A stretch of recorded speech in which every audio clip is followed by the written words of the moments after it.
My mom looked me straight in the eye the moment I called from work and said, "I'm not your babysitter." No hesitation, no softness, just a clean break from the one person I thought would never fail my daughter. While Lily sat shivering outside her school for 2 long hours, my parents went on with their day as if her fear meant nothing. I didn't yell. I didn't plead. I went quiet, so quiet it scared even me. And 3 days later, the panic started. Before I tell you what happened next, tell me, would you have stayed silent or would you have walked away too? I should probably tell you who I was before everything cracked open. I'm Sophia, 32, a single mom who spent most of her adult life learning how to look calm, even when the ground is shifting under my feet. People at work say I'm composed, reliable, good under pressure. They don't know it's a survival skill I learned long before I ever had a job. Our home sits in a quiet corner of the city, a small apartment with soft lamps and warm blankets. Nothing fancy, but safe. Safe matters when you're raising a 7-year-old who still believes the world will always catch her when she falls.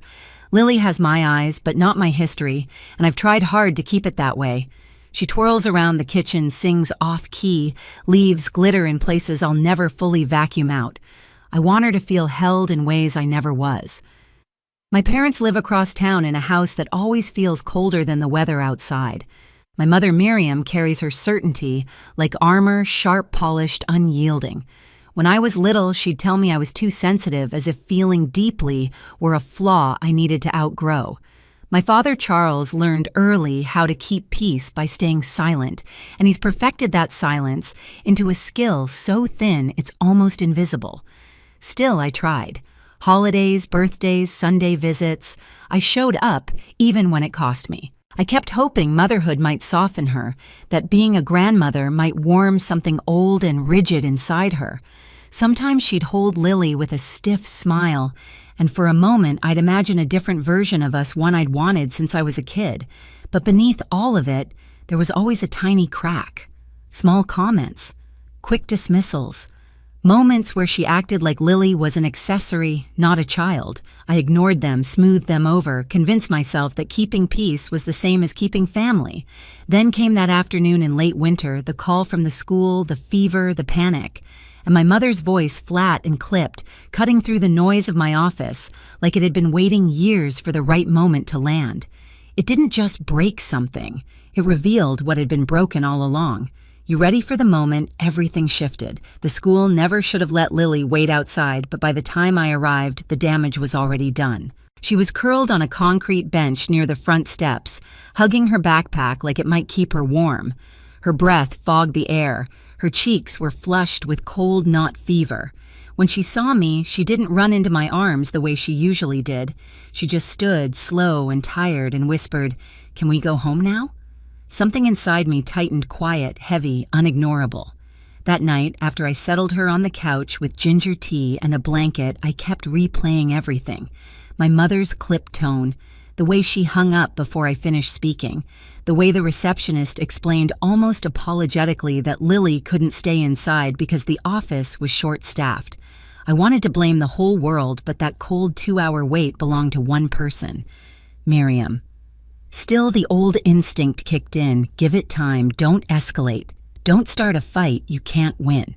I'd spent my whole life choosing softness in the face of her sharpness, believing peace was worth any personal cost. 3 days passed before the first voicemail came, then another, then another. First, my aunt's voice.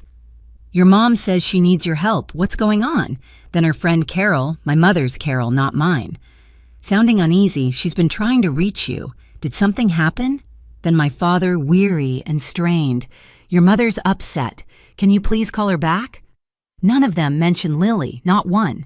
By then, I had already slipped into a familiar, strangely steady stillness. I wasn't ignoring them to punish anyone. I simply didn't have anything left to give. But the turning point didn't come from the voicemails. It came later that week when Lily and I were at the big retail store near my parents' neighborhood.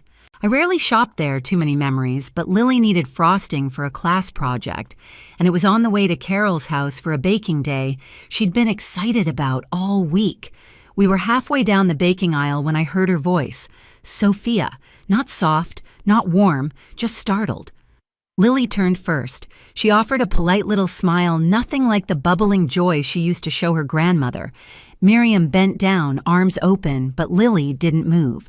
She glanced at the frosting box in her hand and asked me if she could get the one with sprinkles instead.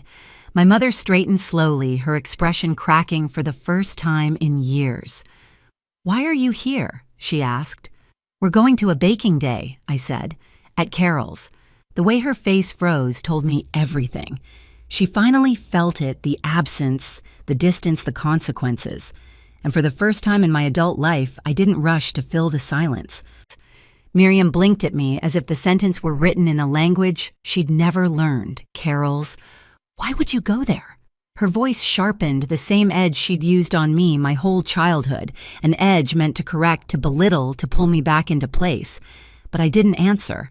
I didn't owe her the softness she'd never given me. She forced a smile, too bright, too strained. "Well, I could come along. I haven't seen Lily in a while." Before I might have paused, considered, tried to smooth things over, but that version of me had dissolved on a cold bench outside Lily's school. "No," I said simply. "You're not invited." The color drained from her face. I watched the shock break over her, a silent, almost physical jolt. She stepped closer, her perfume too familiar, too heavy. "Sophia, this is ridiculous. You're still upset about that school thing. You know I was busy. You know you overreact sometimes. Why drag this out?" Busy. Overreact. Drag this out. The same script she'd used since I was old enough to cry. I crouched beside Lily, who was comparing 2 jars of sprinkles like the world wasn't cracking behind us. "Are you ready?" I asked. She nodded, placed the jar in the cart, and slipped her hand into mine. We walked past Miriam without another word. That night, 4 voicemails waited on my phone. One angry, one confused, one crying, one pleading for Lily. I didn't listen twice. I didn't respond. And that silence, the very thing she'd always used as a weapon against me, suddenly belonged to me.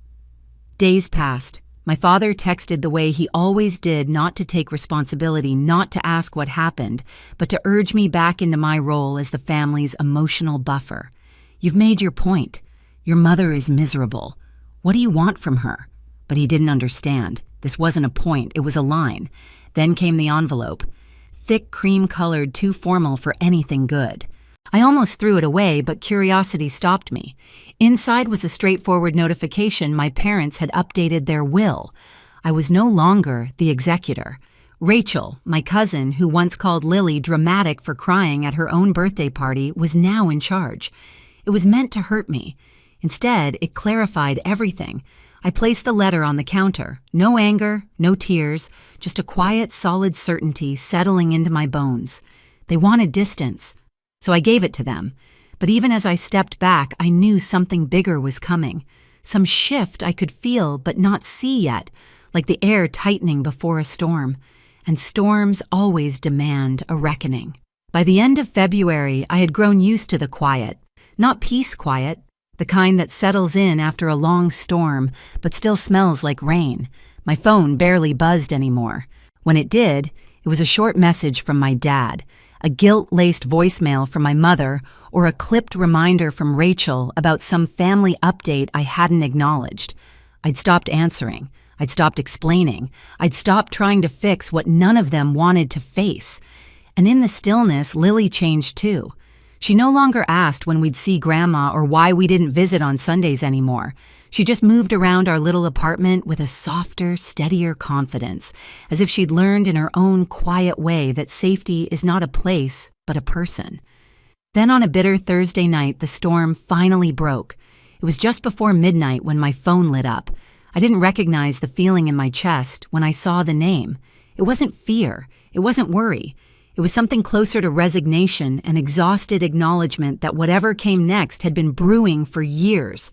I let it ring. One call, then another. When I finally checked, there were 3 missed calls from my dad. Then a text. "Power's out. Your mom slipped on the porch. I can't get the car out. Can you come help?" For a moment, I pictured the scene. The steep driveway she always refused to let anyone shovel. The frozen walkway she insisted she could handle herself. The porch light that flickered when the wind hit a certain angle. and her Miriam angry cold, stunned that the world wasn't bending to her will. The part of me that had spent my childhood trying to please her flinched. Reflex, not desire. But the image that came after erased everything. Lily on the school steps, tiny body curled against the cold breath, turning to mist, waiting for someone who never came. I typed one word, no, and I put my phone face down. I slept better than I had in weeks. In the morning, sunlight cut a thin line across my bedroom floor. My phone showed 7 more missed calls and 2 voicemails, one frantic, one crying. I didn't press play. Instead, I called Carol and asked if she wanted to take Lily to the Children's Museum. She said yes, without hesitation. That's who she was, steady, present, soft, where my mother was sharp. We spent the day wandering through hands-on exhibits, laughing at Lily's hiccups when she ran through the bubble room and eating pancakes at a diner that smelled like warm syrup and childhood. At no point did Lily ask where my parents were. The next wave came through Rachel. She called late in the afternoon, her voice pitched somewhere between concern and condescension. "Your mom fractured her wrist," she said. "Your dad's back is out from helping her. They've been without power for 2 days. Maybe you should consider being the bigger person here." I almost laughed. Bigger person. As if I hadn't spent my entire life being exactly that. "I already am," I said. "That's why I'm keeping Lily away." She sputtered, caught off guard. "You don't mean I do." I hung up before she could finish. The next day, an email arrived. Long, rambling, full of sentences that almost resembled apologies, but never quite made it there. The kind my mom always crafted when she needed something, not when she understood something. "I'm sorry things got out of hand. I miss you both. Family should stick together. I don't know how we ended up here." Every line skirted the real issue. Not once did she mention Lily outside that school. Not once did she admit what she'd done. I closed it and went on with my day. By early March, the temperature dropped even lower. The roads shimmered with a thin sheet of ice that seemed to hold the whole city by the throat. I wrapped Lily in her warmest coat and scarf, and we drove to a craft fair in a small town an hour away. She wanted to buy sparkly string for friendship bracelets. She held my hand the entire time. On the drive back, Carol spotted a car on the shoulder, a black SUV with hazard lights blinking in the gray afternoon. She said my name softly. I slowed just enough to see through the frost-blurred windows. It was my parents. My dad hunched over the steering wheel. My mom, leaning back her wrist, wrapped her face pale. They looked small in a way I'd never seen them, like the world had finally handed them a mirror instead of a microphone. For a moment, I hovered on the edge of stopping, not because I felt obligated, but because the child I used to be still lived somewhere in my bones. Then Lily looked up from the back seat, humming a tune as she braided her sparkly string. I pressed the gas. When we got home, I made dinner, while Lily showed Carol her crafts. The hum of the apartment heater, the clatter of dishes, the soft laughter, it all felt like a life I'd built intentionally, piece by piece, without realizing it. But even then, I didn't feel triumphant. I didn't feel victorious. I felt finished. That night, as I tucked Lily into bed, she showed me a drawing. A small pink house. 3 stick figures, me, Lily, and Carol. Lily in the middle, holding both our hands. "Can I put it on the fridge?" she asked. "Of course." She paused before skipping off. "Mom, do I still have a grandma?" The question caught me off guard, not because of its content, but because she asked it without anger, without sadness. Just curiosity. Like she was rearranging the world in her head and trying to understand where everything fit now. "Yes," I said softly, "but things are complicated." She nodded in that wise, unassuming way children sometimes do. Maybe she forgot how to be nice. After she went to bed, I stared at that drawing until the room blurred. In all my hurt and all my protecting, I had forgotten the simplest truth. Lily had her own story, her own feelings, her own understanding of family. And maybe she wasn't ready to erase people the way I had been forced to. So I picked up my phone and for the first time in weeks, typed a message. "Do you want to see Lily next weekend? No apology, no conditions, just an opening." My mother replied in 3 minutes, "Yes." The following Saturday, we met at a park, neutral ground, cold but brighter than the weeks before. My parents sat on a bench like people unsure whether they were welcome. Lily approached them slowly, then turned to me for permission before saying hello. They said it back. Then she asked, "Grandma, will you push me on the swing?" My mother looked stunned. Not triumphant, not relieved, just stunned. She looked at me. I nodded. And in that moment, small, fragile, real, the storm finally began to settle. My mother walked toward the swing as if the ground beneath her might crack. She placed her good hand on the back of the seat and pushed gently, almost cautiously, like she feared Lily might change her mind.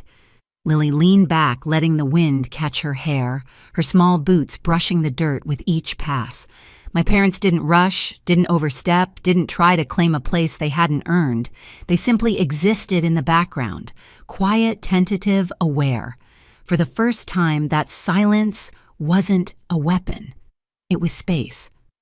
I sat on a nearby bench, watching the scene unfold with a strange blend of relief and ache. I wasn't healed. Neither were they. But the sharp edges inside me had softened, rounded by time and distance, and the realization that my power had never come from punishment, it came from protection. Protecting Lily. Protecting myself. The visit lasted less than an hour. No speeches, no forced apologies, just small, careful steps. When it was time to leave, my parents didn't ask for more. They simply nodded, grateful for what they'd been given. A week later, my dad emailed me a flyer for Lily's school fundraiser asking if they could attend only if it's okay with you. I said yes, with boundaries. They followed every one. They stayed in the back, clapped quietly, and left without trying to rewrite history. Another drawing appeared on our fridge soon after. Same pink house, but now 5 figures. And for the first time, the picture didn't hurt. It felt like a beginning, not perfect, but possible. In the end, nothing returned to the way it was, and that was the point. We didn't rebuild the old version of our family. We built a quieter, sturdier one shaped by boundaries instead of fear. Lily felt safe again, and I finally understood that protecting her would always matter more than keeping the peace. If this story stayed with you, tell me where you're listening from. And if you've ever had to draw a hard line with family, share your story below and subscribe for more.